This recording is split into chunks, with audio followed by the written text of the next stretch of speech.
Good morning. My name is Houd and I'll be presenting about a company listed on Australian Stock Exchange, which is called Australian Vintage. This company has had a high potential for performance in the future with regards to the current performances. The entity has had to deal with high cost of termination of a vineyard lease contract and the effects of the foreign exchange losses incurred due to the volatility in the British currency after the Brexit vote from the European Union. This move had a financial effect on the firm due to the geographical area of its operations. I'll now delve into its financial assessment of the income statement.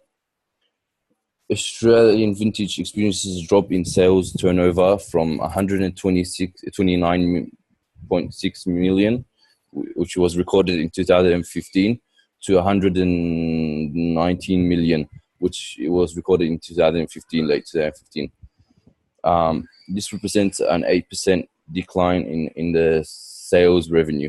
A revenue decline was measured at 18% in the UK European markets and a 2% decline in the Australia and North American markets. The firm records an increase in net income for the year ended in December 2016 from 7.1 million to 7.2 million, before the adjustment of the lease of the termination of cost of 9.2 million, which realizes a net loss for the firm.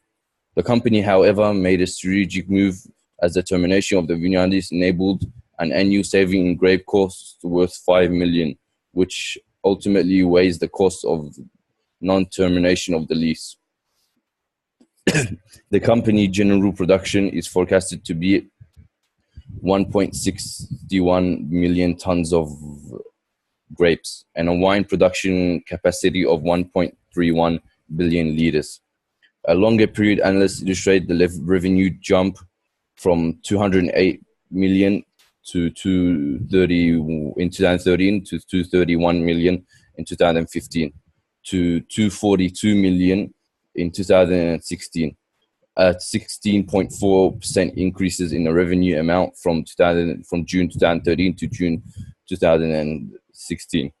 The net income, on the other hand, also increased from 70.7 million in 2013 to 90.37 million in 2015. Then it decreased to 1.97 in 2016. All of the figures are recorded for June in each financial year. This represents a 32% decrease in the net profit for the firm from 2013 to 2015, and then decrease in net profit to a loss of by 121%. This loss for the financial period ended in June 2016 and is attributed to the vineyard termination costs and the foreign exchange losses realized during that period. This, however, is a move to increase the net savings by 5 million annually. The firm indicates financial growth over time. The last financial year ended in June 2016 and indicates a net margin of 2.43% and a positive return of investment of 1.45%, which are profitably indicators for the company despite the issues faced at the particular point in time. An interesting fact about the company is the gearing ratios. The firm has a long-term debt to the equity of 38.6% and a total debt to equity ratio of 38.75%. Above the ratios indicate the firm has a relatively high gearing ratio. The ratios also show a higher proportion of debt to equity in the firm's capital structure. The debt is advantageous to the firm through the benefit of obtaining tax deductions on projects financed through debt. This results in higher net profits, which are possible strategy employed by the Australian Vintage.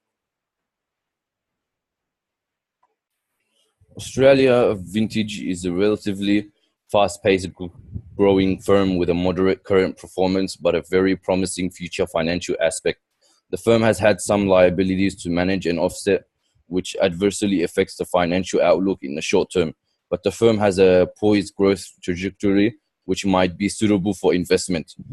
The issue of dividends, despite the one-time loss for the offsetting or the onerous lease providers, provides investor confidence and motivation to to further invest.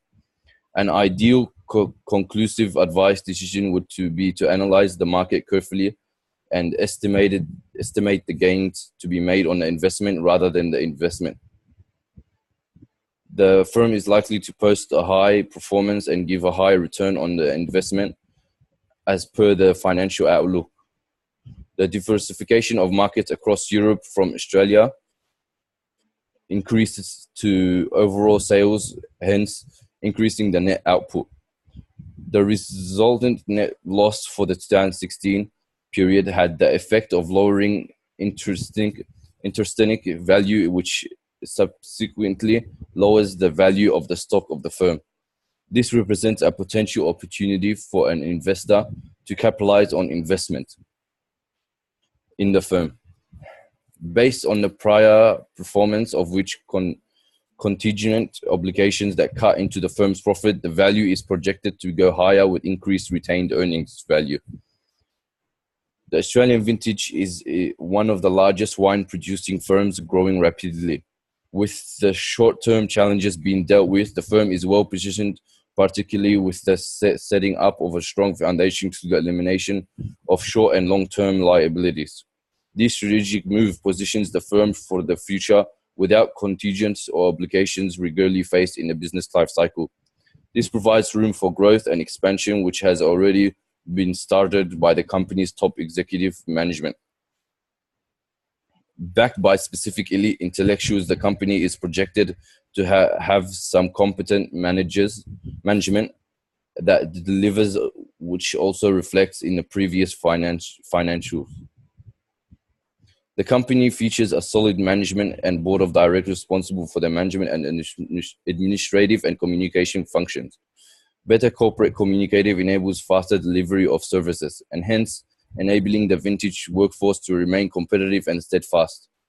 The incremental gross profit sales turnover and positive margins, positive liquidity ratios, and a relatively stable asset base, moderate gearing level of about 35% projected in 2017, positions the firm strategically for a strong financial base with the consideration of all possible adverse effects of externalities.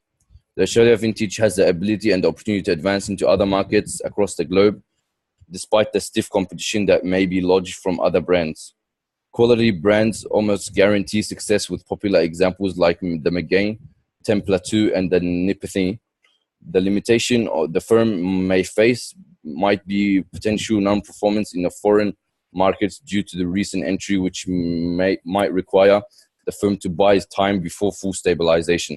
A specific limitation that stems from the presentation is the lack of specific contingency plan to hedge against future externalities such as the Brexit. May have been additional weaknesses and limitations. These aspects revolve around the firm's SWOT analysis, thus helping the investor make the correct financial decision.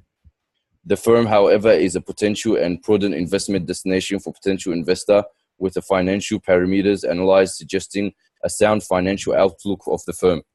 The strength attributed to the development of the firm outweighs the weaknesses and major threats. What is more, the consumer groups feature different needs, opportunities, and expectations, something which Vintage has managed to address in their respective wine brands. Very high quality wine within the Australia, Europe, and the UK enjoys some of the preference in the markets, thus elaborating an oligopolistic market for these range of wines. Branded wines such as the McGain may be Australian, but enjoys unprecedented sales and market within the foreign markets such as Europe and the UK. I hope this was helpful for potential investors and for fellow classmates. Thank you for listening.